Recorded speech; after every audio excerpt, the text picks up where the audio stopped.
Welcome back to Sign and Slabbed. My name is David, and I will be the captain of this internet ship for you today.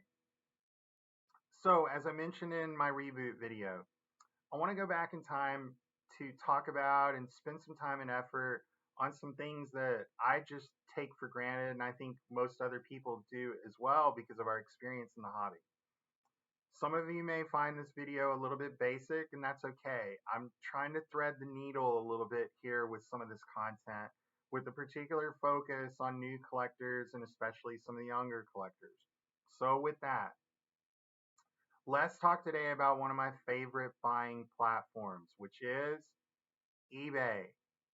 I know some people don't like eBay, and I'll get into some of the reasons why I think that they don't like it, particularly in our review becoming a seller on eBay. But for today, I want to talk about why I think eBay is so important for new collectors and really any collector, particularly as a buyer. eBay has been and still is the primary marketplace to locate cards of all types, graded cards, raw cards, other autographs, memorabilia, collectibles on the internet. It has by far the largest selection available at any given time. It's not even close. It's also a preferred platform for buyers. By that I mean eBay has certain selling requirements that helps to protect buyers. And it has particular programs such as the eBay trading card authentication program, which are designed to protect buyers. The platform overall does lean pretty heavily to buyers to make sure that they get what they want and have a good experience. But as a buyer, that's good. Look, every platform will have its positives and negatives, but at the end of the day, I easily buy 10 times the number of cards on eBay than I do all other platforms combined. 10 times. So, why is that? Number one, selection. There are just more cards, there are more items. It's honestly that simple. The availability of items is so much greater than anywhere else where I could search. Number two, it's easy to use and it's consistent. My bid or my offer plus shipping and sales tax, if applicable, is what I pay. There are no hidden fees, there's no buyer's premiums, there's no unknown shipping costs for me as a buyer. What I expect to pay is what I pay. Third, the search function works great if you learn how to use it right. And I'll talk more in detail on that in a minute. But the search function is a big bonus, and the ability to save certain searches and get notifications when cards are listed that meet those search requirements is something that virtually no other platform currently offers. Fourth, the ability to bid in auctions or to buy a card just for a fixed price, or maybe best of all, I think, is the ability to make offers to sellers on their cards. This all sets eBay pretty far apart from the other platforms in terms of the ability to locate and purchase the items that you're after. So that those four reasons are big reasons why I like to use eBay. So let's talk a few tips that I think can help you as you start to learn to use eBay to acquire cards and collectibles for your collection. First, pick a username that means something to you. I see a lot of accounts with somewhat kind of random initials or numbers or symbols. And listen, if that's your thing, go for it. If that's what you can remember, fine. But I would say, keep in mind that if you're going to be in the hobby and on some of the different social media platforms that are out there as well, some sort of tie-in to your eBay username could be useful in the future, particularly if you're thinking about becoming a seller. So give it a little thought before just making something up. I know some people don't necessarily want their ID out there that way, which is also a fair concern, especially if you're a big buyer. But figure out what works for you, but don't underestimate the potential future tie-in to your other social media. Second, learning how to use the search to your advantage is one of the best ways to really be able to hone in on the items you're after. There is, however, balance to strike between very specific searches and more general searches. An example I might give of that would be like 2022 Topps Gold PSA 10 versus something shorter like just Topps Gold PSA. The more generic, both of those are going to give you a fair bit of returns, but I think the second one, it will give you a lot more because it will return all items with titles that have gold from any and all years and any and all PSA grades. But keep in mind that you can sort, sort and filter those. I'll talk about that more in a minute. And also in the card space, remember if you're trying to cover all the grading companies like BGS and or SGC, you may have to have specific separate searches for those. Search is trial and error scenario for everybody. So you have to find the right balance for you.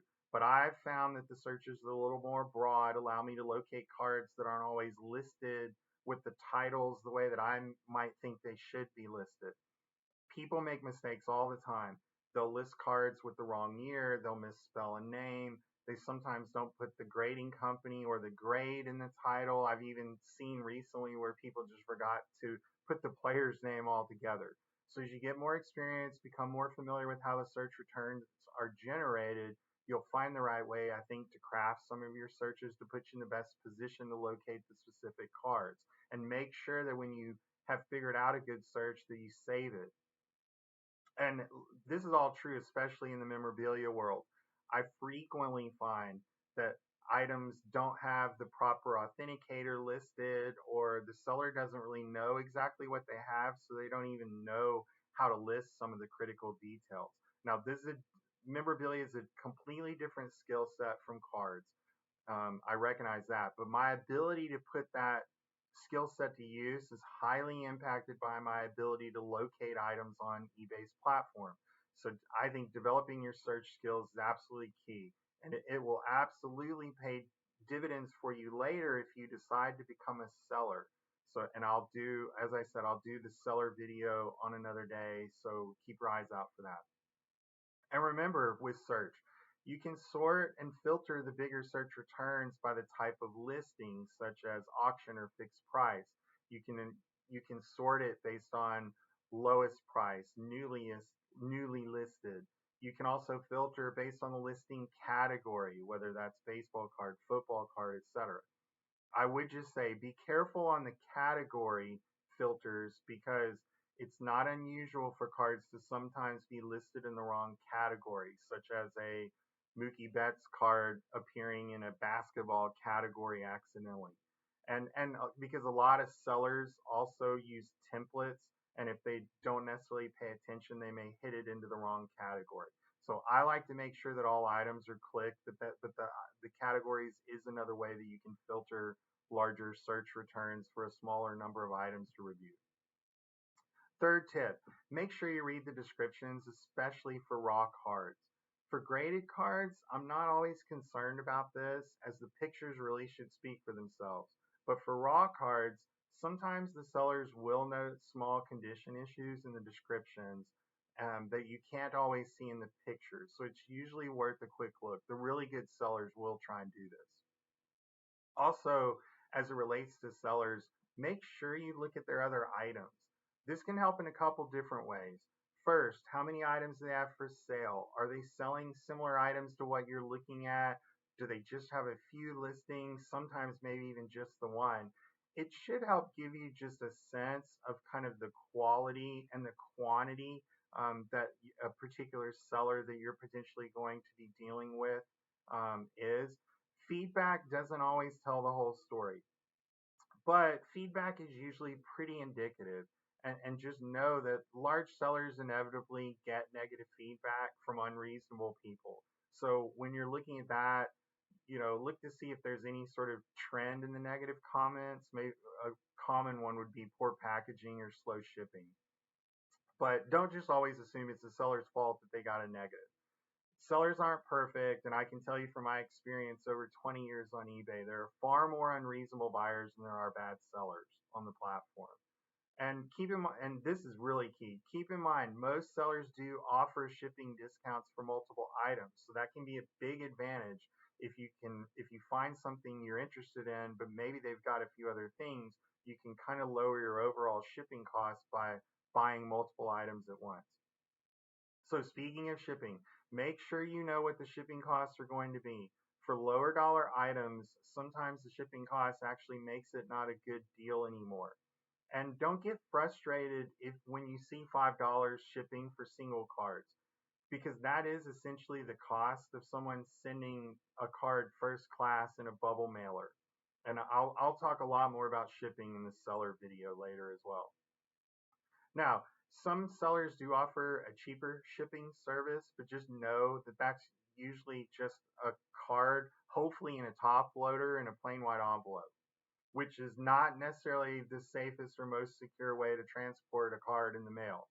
I have had people that just put the raw card in the envelope, put a stamp on it, and send it. That is definitely not a best practice. So I'm usually willing to pay a little bit more for shipping with the expectation of a better shipping service. Again, just be aware, uh, as the shipping price does make part of the final purchase price along with your sales tax. So sales tax is different from for everyone. Just make sure you know what yours is in your area so you aren't surprised on your final bill. Fourth tip, find a rebate program to use with your purchases. I see so many people still making this mistake. So you can Google some of the different rebate sites that are out there, but essentially these sites can earn you a discount on your purchases, normally by just clicking through their site to ultimately then get to eBay. I use Mr. Rebates, but there are others. A lot of them will require maybe a PayPal or similar type of online account so you can claim and receive your rebates, which are usually in cash. But this is truly free money back that only requires a short initial detour on the internet to get to. So if you're buying as much as I do, it really just makes sense to have it. Fifth tip, I would encourage everyone, and particularly you parents, always try and pay with a credit card. Almost all credit cards will offer points or money back on purchases. Some even run periodic point bonuses for online shopping. Again, this is free money back if you're going to be buying. And the credit cards will also offer another layer of protection as a buyer that eBay itself doesn't necessarily offer on your purchases. So just gives you another protection. Now, so make sure you know your own situation. I'm talking kind of generically about this stuff, but again, I found credit cards to be helpful, and it's the only way I'll purchase anything on the internet now. I know a lot of people who accumulate their airline miles and hotel points. So unless you're just anti-credit card or anti-debt, and there are absolutely good reasons to be that way, but if you're going to use them, just make sure you're thinking about optimizing your reward opportunities and your potential for money back, because the small things do add up over time. Finally, on this point, eBay itself has its own credit card affiliate, and the rewards on it are specific to the eBay platform in terms of reward dollars you can spend on the site. This is one of the easiest ways to accumulate and spend your reward points just for things that you're doing on eBay. So if you get the offer, check it out, see if it's something that will work for you. I had it at one point. It was pretty seamless in terms of checkout and applying the points for the dollars on the platform. I don't use it anymore, but for a time it was a great fit. And again, everyone needs to figure that out for themselves, and so make sure you read the fine print. So with that, I think that's probably a good summary for today. I want to keep these videos under 15 minutes if I can. Now, note, one thing I did not talk about today, and that is bidding strategy. I'm saving that for another video, as I think there are a number of different issues and considerations that I think a lot of you could find helpful as you try and sort of find what bidding strategy works best for you, or what might work on certain types of items and in certain situations. It's a bigger topic that needs a longer discussion, so stay tuned for that one in the near future as well. So until then, hope you found this helpful. If you enjoyed it, please subscribe to the channel, tell a friend, uh, shoot me any questions. Would love to see comments on the video. So until next time, be good to each other, enjoy the hobby, and make sure to have fun. See you again soon.